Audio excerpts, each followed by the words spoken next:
샬롬, 한 주간도 평안하셨죠?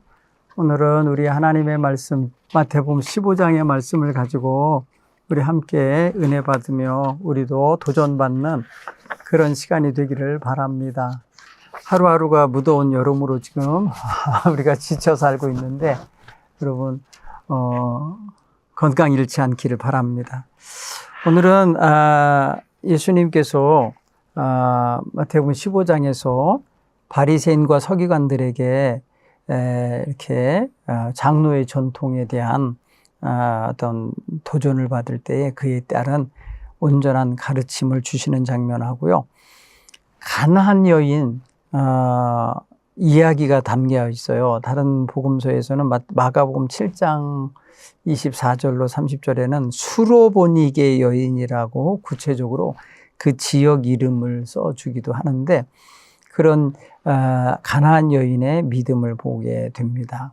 그리고 여러 다양한 병자를 고치신 이야기, 그리고 4,000명을 먹이신 이야기가 담겨 있는 15장 이야기입니다. 여기 보면은 이제 성경엔 여러 가지 이제 대척점을 이루는 사람들이 등장하는데 아주 대표적인 사람들이 바로 바리새인들이었어요. 서기관들은 이제 또 직함상 어떤 그 파벌 속에서 이제 이렇게 서기관, 성경을 필사하고 해석하고 가르치는 율법 교사들 그룹이에요. 그들이 이제 바리새인 속에도 있겠고 서기관 출신, 사두개인 출신도 있을 겁니다. 그런 걸 보면은 오늘 여기 등장하는 바리새인과 서기관들이 예수님께 어떤 입장으로 나아가는지, 예수님을 존경하고 따르는 태도인지 아니면 예수님을 적대하고 비판하는 태도인지 한번 주목해서 보시기를 바랍니다. 제가 성경 15장을 읽겠습니다. 그때에 바리새인과 서기관들이 예루살렘으로부터 예수께 나와 이르되 당신의 제자들이 어찌하여 장로들의 전통을 범하나이까? 떡 먹을 때에 손을 씻지 아니하나이다. 대답하여 이르시되 너희가 어찌하여 너희 전통으로 하나님의 계명을 범하느냐? 하나님이 이르셨으되 네 부모를 공경하라 하시고 또 네 아버지나 어머니를 비방하는 자는 반드시 죽임을 당하리라 하셨거늘 너희는 이르되 누구든지 아버지에게나 어머니에게 말하기를 내가 드려 유익할 것이 하나님께 드림이 되었다고 하기만 하면 그 부모를 공경할 것이 없다 하여 너희 전통으로 하나님의 말씀을 폐하는도다. 외식하는 자들아, 이사야가 너희에게 관하여 잘 예언하였도다. 이르시되 이 백성이 입술로는 나는 공경하되 마음은 내게서 멀도다. 사람의 계명으로 교훈을 삼아 가르치니 나를 헛되이 경배하느니라 하는도다 하였느니라 하시고 무리를 불러 이르시되 듣고 깨달으라. 입으로 들어가는 것이 사람을 더럽게 하는 것이 아니라 입에서 나오는 그것이 사람을 더럽게 하는 것이니라. 이에 제자들이 나와 이르되 바리새인들이 이 말씀을 듣고 걸림이 된 줄 아시느니라. 아시나이까? 제자 예수께서 대답하여 이르시되 심은 것마다 내 하나님 아버지께서 심으시지 않은 것들을 뽑힐 것이니 그냥 두라. 그들은 맹인이 되어 맹인을 인도하는 자로다. 만일 맹인이 맹인을 인도하면 둘이 다 구덩이에 빠지리라 하시니 베드로가 대답하여 이르되 이 비유를 우리에게 설명하여 주소서. 예수께서 이르시되 너희도 아직까지 깨달음이 없느냐? 입으로 들어가는 모든 것은 배로 들어가서 뒤로 버려지는 줄을 알지 못하느냐? 입에서 나오는 것은 마음에서 나오나니 이것이야말로 사람을 더럽게 하느니라. 마음에서 나오는 것은 악한 생각과 살인과 간음과 음란과 도적질과 거짓 증언과 비방이니 이런 것들이 사람을 더럽게 하는 것이요 씻지 않은 손으로 먹는 것은 사람을 더럽게 하지 못하느니라. 예수께서 거기서 나아가사 두로와 시돈 지방으로 들어가시니 가나안 여자 하나가 그 지경에서 나와 소리질러 이르되 주 다윗의 자손이여 나를 불쌍히 여기소서. 내 딸이 흉악하게 귀신 들렸나이다 하되 예수는 한 말씀도 대답지 아니하시니 제자들이 와서 청하여 말하되 그 여자가 우리 뒤에서 소리를 지르오니 그를 보내소서.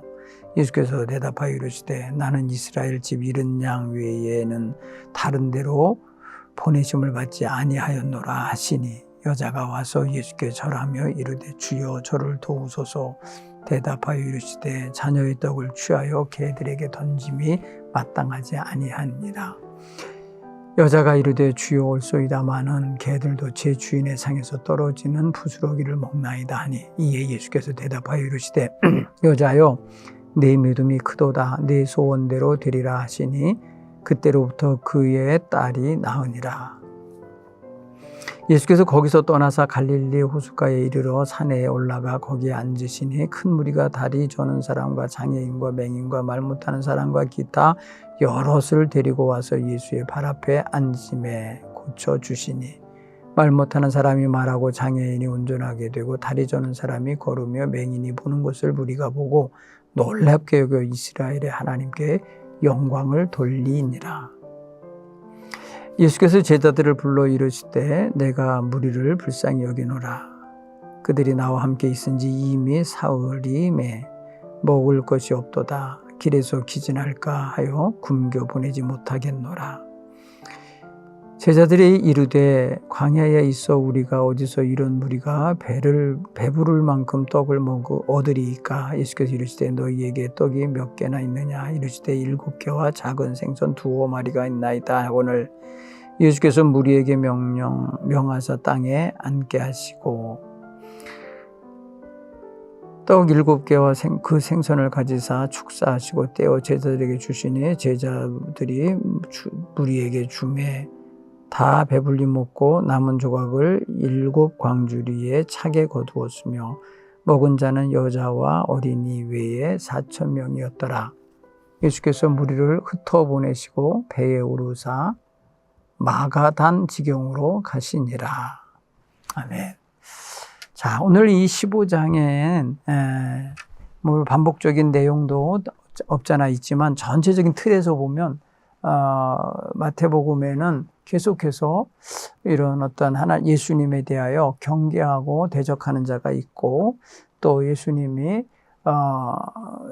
돌보시고 보살피는 약한 자가 있고 예수님이 기적을 통해서 먹이시고 마시게 하시는 장면이 몇 가지가 있죠.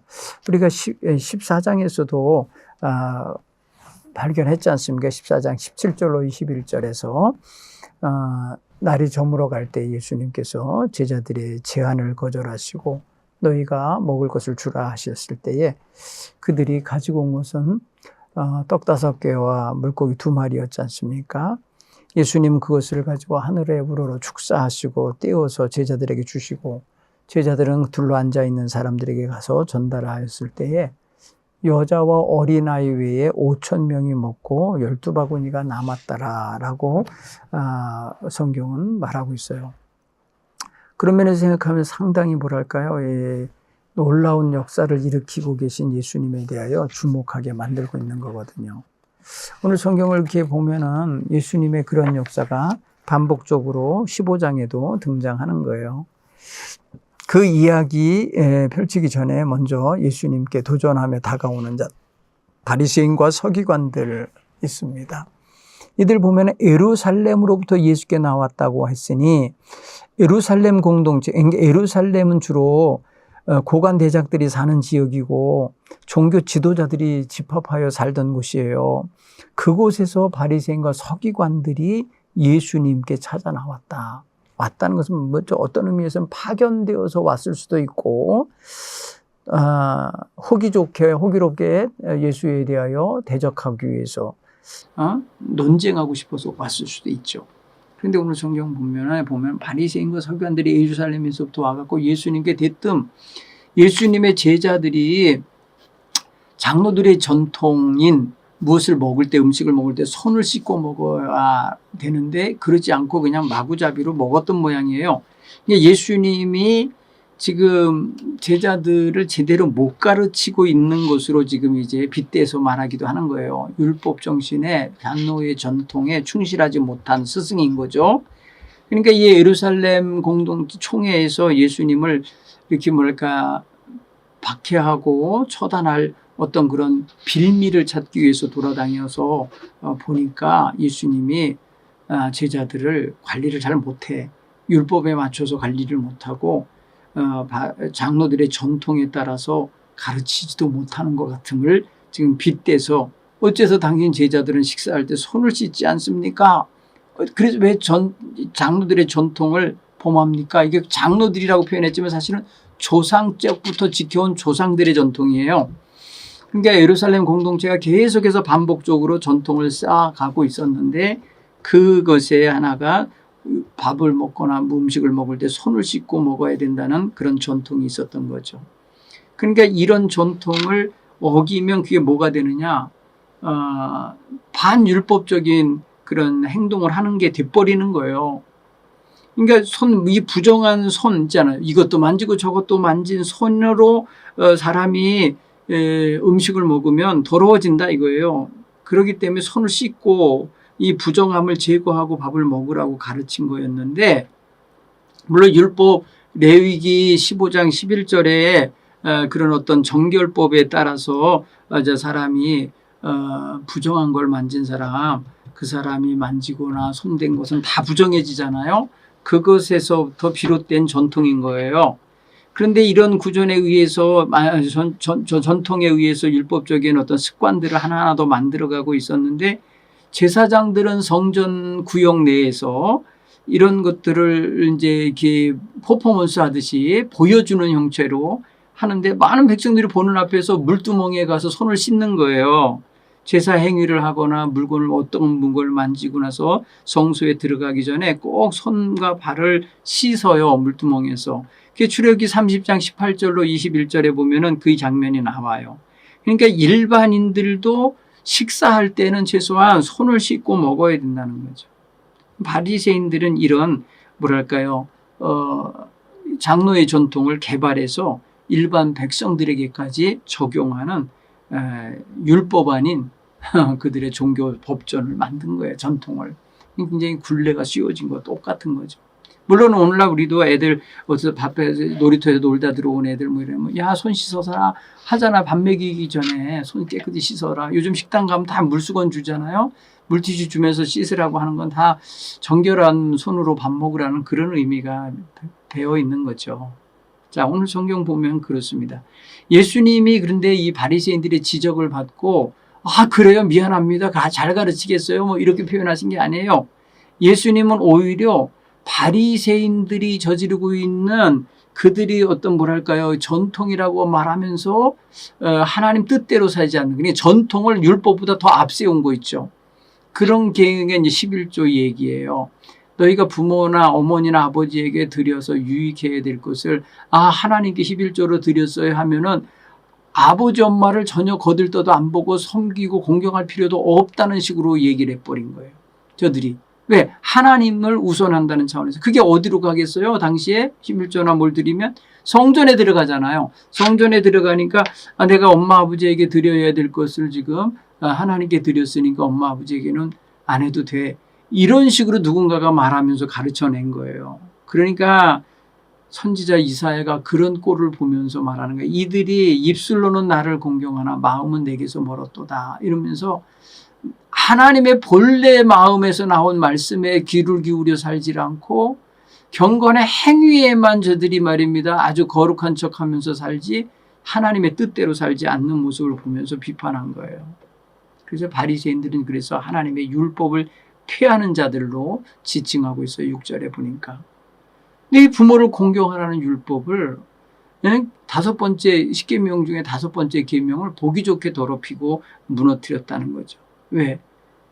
자기 재산을 하나님께 드리면 부모님 돌보지 않아도 된다면서 그런 식의 어떤 이상한 전통을 만들었기 때문인 거예요. 그러니까 율법을 율법대로 정신대로 그거에 맞게 행동해야 되는데 그러질 않았다는 걸 지적하신 거예요. 근데 그들이 손 안 씻고 밥 먹은 거에 대해서 밥 먹는 거, 떡 먹는 거에 대해서 비판하는 이유는 더럽다는 거잖아요. 한마디로. 그러니까 예수님은 말하는 거예요. 바깥에서 손으로 들어서 먹은 거 사람에게 들어간 게 사람을 더럽히는 게 아니고 사람 속에서 입을 통해 나오는 게 더러운 거라고 말하면서 속에서 나오는 것이 더럽다고 표현하셨어요. 그렇죠? 17절에 보세요. 입으로 들어가는 모든 것은 배로 들어갔다 뒤로 나가는 줄 너희가 알지 못하느냐. 입에서 나오는 것은 근데 마음에서 나오는 것이야말로 사람을 더럽게 한다. 마음에서 나오는 것은 악한 생각도 살인도 간음도 음란도 도적질도 거짓 증언과 비방도 이런 것들도 막 쏟아져 나오는데 이게 사람을 더럽게 하는 거다. 이러면서 너무나도 아주 본질적인 인간의 더러움이 어디서부터 나오는지를 제자들에게 깨우쳐 주시는 장면이 오늘 성경에 보면 나와요. 그러니까 이 바리새인들은 육체적인 더러운 것에 신경을 쓰는데 영적이고 심적으로 자기들 속에서 더러운 거는 더 심각하게 볼 줄 모르는 아주 뭐랄까요, 근시안들이었던 거죠. 좀 더 속에 들어있는 자기들 속에 악한 생각, 비난하고 간음하고 무슨 음란하고 도적질하고 거짓 증거하고 비방하는 이런 악한 모습들이 행실로 나오는 것에 대해서는 저들이 지적하지 못하고 있다는 거죠. 단순히 말해요. 손 씻지 않고 밥 먹은 거, 손 씻지 않고 떡 먹은 거에 대해서 사람을 더럽게 했다고 말하는 것에 대하여 예수님이 역으로 그들을 보게 만들고 계신 거예요. 자, 21절 이하에 보면 가나안 여자라고 이름 모를 여자가 있는데 예수님이 지금 근처에 계셨던 거예요. 거기서 나가사라는 게 거기서는 어디서라고 표현할지 모르겠는데 예수님이 계셨던 곳이 정확하게 어딘지 몰라요. 그러나 두로와 시돈 지방으로 들어가셨다니까 두로와 시돈은 이스라엘의 서북 쪽에 있어요. 이스라엘 땅 서쪽 북쪽의 외국이에요. 외국. 예수님이 참 멀리도 가신 거예요. 이거 갈릴리를 떠나서 멀리 서북쪽의 해안, 그러니까 지중해 연안의 그런 마을로 가신 거예요. 거기까지 가셨어요. 어떻게. 그러니까 거기까지 걸어서 가셨는데 전도하러 가신 것 같지 않아요. 왜냐하면 전도하러 가신 것 같으면 막 외쳤을 거 아닙니까?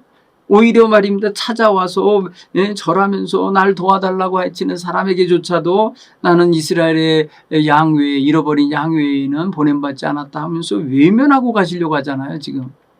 이거 보면 예수님이 지금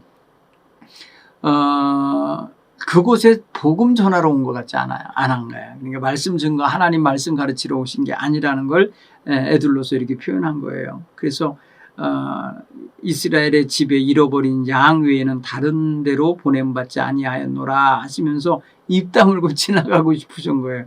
그런데 와서 예수님 앞에 발 앞에 엎드려 절하면서 저를 도와주세요 하면서 계속 소리치며 쫓아오던 여인이 마침내 예수님 발 앞에까지 온 거를 오늘 23절로 25절에 보면 나와요.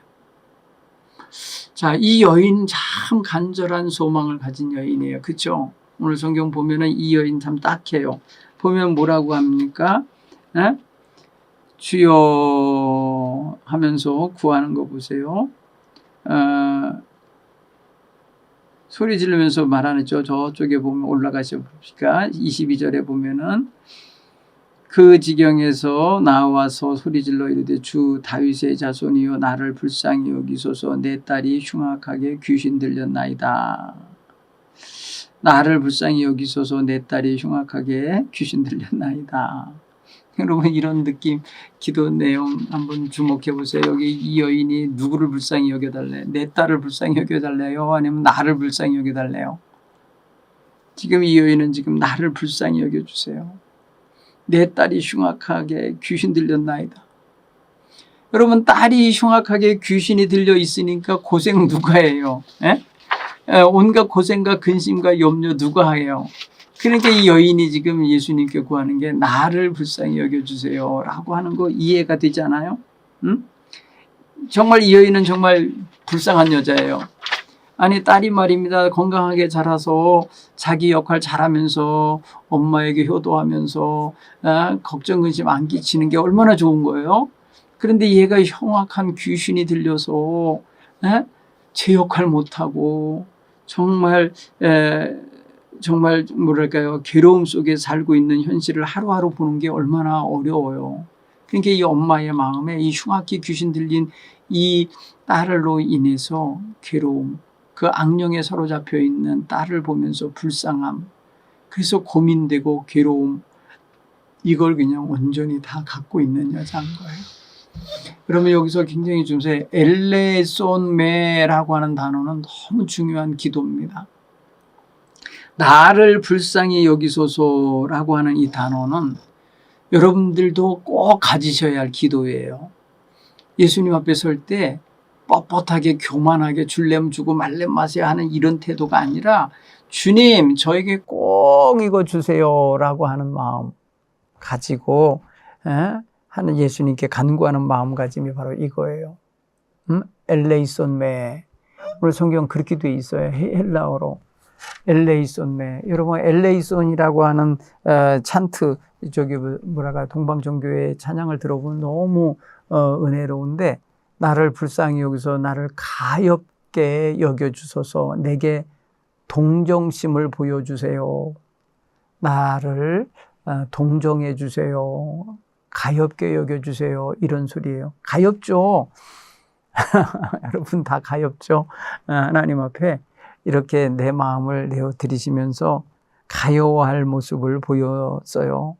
그리고 자기의 그 가엾게 만든 원인이 자기 딸이 흉악한 귀신에 들려 있는 현실이에요. 이거는 마귀나 악령에게 사로잡혀 있음을 의미해요. 마귀로 인하여 괴로움을 당하고 있는, 고통을 받고 있는 상태를 의미해요. 이거 조금 긴 단어로 쓰여 있는데 뭐라고 표현하냐면요. 다이모니조마이, 다이모니조마이, 다이모니조마이. 헬라어 참 길어요. 이 단어에 보면은 그렇게 나온대요. 그래서 아주 흉악한 귀신이 들렸다고 할 때의 그 단어의 카코스, 다이모니, 제타이 이런 표현이에요. 그러면 이거는 흉악한 귀신에게 완전히 정복당하고 결박당한 자처럼 아무것도 옴딱달싹 못하게 사로잡힌 상태를 의미하는 거예요. 보통 상태가 아니라 아주 심각한 상태를 말하는 거예요. 이렇게 이 여인은 이런 상태에 놓여 있으니까 자기가 얼마나 가엾고 불쌍한지를 말해주는 거예요. 근데 여러분 성경을 가만히 보면요. 이게 놀라운 게 있어요.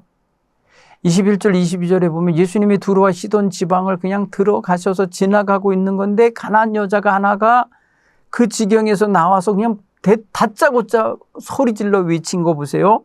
주 다윗의 자손이여 나를 불쌍히 주 다윗의 자손이여 외쳐요. 누가 가르쳐 준 거예요, 이거. 이 여인은 어떻게 예수를 다윗의 자손인 줄 알고 부르고 있느냐는 거예요. 그리고 지금 보면 성경에 보면요. 그 주변에 누구도 없어요. 다른 사람들이 뭐 때로 몰려와 있는 것도 아니에요. 그리고 누군가가 안내해 준 것도 없어요. 그러니까 보면은 굉장히 중요한 사실을 깨닫고 있는 여자고 어떻게 안목이 있기에 예수님을 알아봤을까? 여인 대단한 거죠. 매일 귀신 들린 딸과 집에서 머물러 살았을 텐데 어떻게 예수를 보자마자 알았을까? 예수의 일행을 보고 어떻게 저들이 예수의 일행인가를 알았을까? 놀라워요. 물론 이제 복장이나 당시의 의복 형태가 다르긴 했었겠죠. 그런데 지금 보면은 이 여인은 예수님을 다짜고짜 물어도 안 봐요. 저분이 누굽니까? 라고 물어보는 것도 아니에요. 휘오스 다윗, 휘오스 다윗 하고 외친 거예요. 그건 뭐예요? 다윗의 아들이시여, 다윗의 자손이시여 이런 표현이거든요. 어떻게 이 이방 여자 입에서 유대 민족의 왕인 다윗에게 지배당하였던 사람들이거든요. 그 두로 지역은 다. 그런데 어떻게 다윗의 자손, 그것도 한참 후의 자손 아닙니까? 어떻게 알아봤는지 참 신기해요. 이게 바로 놀라운 이 여인에게 있어서는 영적인 감각이라는 거죠.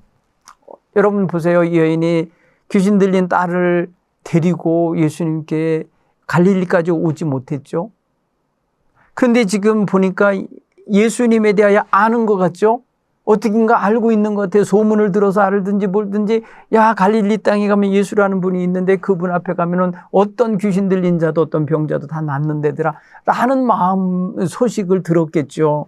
가고 싶었겠죠. 갈 수가 없어요. 그런데 이 딸아이 때문에 꼼짝도 못하고 집에서 갇혀 지내듯이 있는데 자기 마을로 예수님 일행이 지나가는 걸 본 거예요. 참 놀라운 아주 절호의 기회죠. 예수님이 그곳 지나가면, 그 마을 지나가면 그 여인에게는 기회도 없는 거예요. 근데 그걸 잡았어요. 야, 이게 정말 놀라운 섭리가 아니냐, 이거에 봐져요. 저는 이 귀신 들린 딸을 데리고 살던 가난한 여인이 예수님 앞에 와서 이렇게 반응하며 이렇게 간구하는 모습은 이건 정말 하나님의 인도하심이다. 하나님의 도우심을 받은 거구나라는 걸 알 수가 있어요. 그렇죠? 여기 보면 예수님이 근데 처음에 거절하시는 거 느껴지죠? 완곡한 거절이죠. 이스라엘 집에 이 이른 양 외에는 내가 다른 데 보내심을 받지 않았노라 하면서 그 여인이 뒤에서 소리 지르며 오고 있는 걸 애써 외면하며 가고 계셨던 거, 외면하고 가고 계셨던 거 아니에요. 그런데 이제 더 이상 외면할 수 없게 됐어요. 왜? 자기 발 앞에 와갖고 말을 하잖아요. 주여 저를 도와주소서. 아까는 불쌍히 여겨주소서라고 했죠. 근데 지금 이 여인은 지금 오늘 성경에 보면 25절에 보면은 저를 도와주소서라고 구체적으로 표현을 해요. 도와달라는 거 있잖아요. 보이떼에 모이 이렇게 표현했어요. 저를 도우소서. 여러분 저를 도와주소서라는 말 여러분 많이 해보셨죠? 주여 나를 도와주세요 라고. 이거는 정말이죠. 우리가 연약해서만이 아니라 가장 겸손하게 하나님 앞에 나아가는 태도 속에 담겨 있어야 될 내용이에요. 하나님 저를 도와주시옵소서, 저에게 은총을 베풀어 주옵소서라고 하는 이런 보에떼이 보에떼이 하는 단어가 있어야 돼요. 보에떼오가 그런 뜻이에요. 내게 복을 주세요 라고 말해주는 거죠. 그런데 예수님께서 말해 자녀의 떡을 취하여 개에게 던짐이 마땅하지 아니하니라. 여기서 자녀와 개들, 이 어떤 대비되는 존재로 비유적으로 표현하셨어요. 아까 말했잖아요. 이스라엘의 잃은 양, 그리고 다른 데로 보냄받지 않았다라고 하는 다른데, 이스라엘의 어린 양에게 다른데, 이건 완전히 구별되는 거잖아요. 그런데 여기서 보면 자녀와 개들라고 하면서 거기에 매체로 떡이라는 것을 사용하셨어요. 그러니까 자녀들에게 가야 된다는 건 자녀들은 뭐 어떤 거예요? 친밀한 존재를 의미하는 때 쓰는 거잖아요. 근데 자녀에게 가야 될 떡을 개에게 던져준다? 이거는 보통 뭐 떼묻거나 병들거나 상하거나 뭐 이러면은 개들에게 줄까요? 보통은 자녀들에게 줘야 되잖아요. 그런데 오늘 성경에 이 여인은 알아들었어요. 주여 올소이다마는 바로 알아들은 거예요. 이게 뭔 표현인지. 개들도 제 주인의 상에서, 개들과 주인이라는 표현을 썼어요. 개들도 주인 상에서 떨어지는 부스러기를 먹나이다. 여러분, 이게 이 여인이 예수님을 감동시킨 장면이에요. 그죠? 이 소리를 듣고 예수님은 대뜸 하시는 말에 이 여자야, 내 믿음이 크도다. 내 믿음이 크도다 하면서 예수님이 그 떨어지는 주인의 상에서 떨어지는 부스러기를 먹으려는 개의 어떤 그런 위치에 있으면서 그거라도 달라고 간절히 부르짖는 이 여인을 보고 내 믿음이 크구나, 내 믿음이 크구나 이렇게 했어요. 놀라운 표현이에요. 이게 여러분 성경에 이거 표현을 하면은 이렇게 표현해서 메갈레수헤 피스티스, 미갈레수헤 피스토스, 너의 믿음이 크도다. 그리고 표현하신 게 뭐예요? 내 소원대로 이루어질지어다. 내 바라는 대로 이루어질지어다. 이렇게 표현해 주셨어요. 여러분 굉장히 상당히 뭐랄까요? 예수님이 감동을 먹은 거예요. 그리고 이 여인이 예수님을 마침내 입 다물고 지나가시려고 했던 예수님에게 은총을 받아낸 거예요. 너무나 귀하죠. 유대인을 자녀로 생각하고 이방인을 개로 비유하셨지만 개들도 주인상에서 떨어지는 부스러기를 먹는다며 자신을 끝까지 낮추면서 이렇게 나아갈 때에 예수님을 감동시킨 거예요. 그렇고 인해서 놀라운 은혜가 임했다는 것을 보게 됩니다. 자, 한번 좀 이걸 우리에게 적용해 보셨으면 좋겠어요. 예수님 앞에 다가온 두 무리가 있어요. 바리새인과 서기관들이 와서 예수님과 그의 제자들을 비난하면서 조롱하듯이 그것도 못 지키냐 하는 거잖아요. 장로의 전통을 지키지 않고 밥을 먹을 수 있냐 이렇게 했던 거하고, 여기 지금 가나안 여인이 예수님께 겸손하게 자기를 개의 위치로 낮추면서 이렇게 은총을 구하고 있는 장면을 보는 이 두 상반된 이 사람들이 예수님을 상대하고 있어요. 같은 예수님인데 이렇게 상대하는 사람이 있고 이런 상담이 있어요. 자, 우리는 어떤 위치에서 어떻게 예수님을 대하고 있는가 한번 보시기 바랍니다. 우리는 언제 어디서나 우리의 믿음을 테스트하기 위해서 무슨 개의 비유를 하거나 아니면 좀 낮춰서 좀 모욕적인 표현을 한다 하여도 견딜 힘이 있는지 모르겠어요. 가나안 여인은 지금 자기를 낮추고 끝까지 포기하지 않는 태도를 가지고 있어요. 자기를 내려놓는 거죠. 소위 말해서 자기 자존심도 내려놓고 자기를 부인하는 태도를 갖고 있는 거예요. 그러면서도 계속 뭐에 대한 이 초점을 놓치지 않냐면 은총, 주님께로부터 와야 될 치유의 은혜를 초점은 놓치지 않고 있어요. 부스럭이라도 주십시오라는 거 아니에요. 또 전떡 전체를 달라는 것도 아니에요. 부스럭이라도 먹지 않습니까? 저에게 부스럭이라도 주세요. 얼마나 간절한 표현입니까? 끝까지 자기를 낮추면서 이 간절한 기도를 할 때에 예수님은 거절하실 수가 없었던 거예요. 그래서 그 여인의 그 간절함 속에 큰 믿음을 보신 거예요. 여러분, 예수님이 이게 믿음을 읽어내시잖아요. 말 속에서, 행동 속에서. 오늘 우리는 예수님 앞에 주일날 예배드리러 나오는 태도와 평소에 사는 모습을 속에서 큰 믿음의 태도를 보이시기 바랍니다. 그래서 하나님 앞에서 정말 인정받고 사랑받는 그런 믿음의 사람으로 서시게 되기 바랍니다. 내 믿음이 크도다 칭찬받고 내 소원이 다 이루어지리라, 이렇게 선언받으시는 그러한 귀한 성도님들 다 되셨으면 좋겠어요. 그리고 우리의 삶을 더럽혀야 하는 거는 바깥에서 몸속으로 들어가는 게 아니에요. 그리고 화장실 가서 버리는 것이 우리를 더럽게 하는 게 아니라 우리 속에 쌓여있는 더러운 거, 우리 속에서부터 나오는 악한 말이나 비방이나 거짓 증언이나 이 음란한 언행이나 뭐 이런 것들이 다 우리를 더럽게 한다는 것을 꼭 기억하시고 겉모습으로 사람을 판단하지 말고 우리의 언행심사 저 이면에 거기에 물들어 있는 그런 죄악을 경계하시고 회개하며 바르게 살아갈 수 있는 저와 여러분이 다 되셨으면 좋겠어요. 나머지 이야기는 여러분이 성경을 통해서 또 다시 한번 보충해 보시기 바랍니다. 다음 주에 뵙겠습니다. 평안하세요.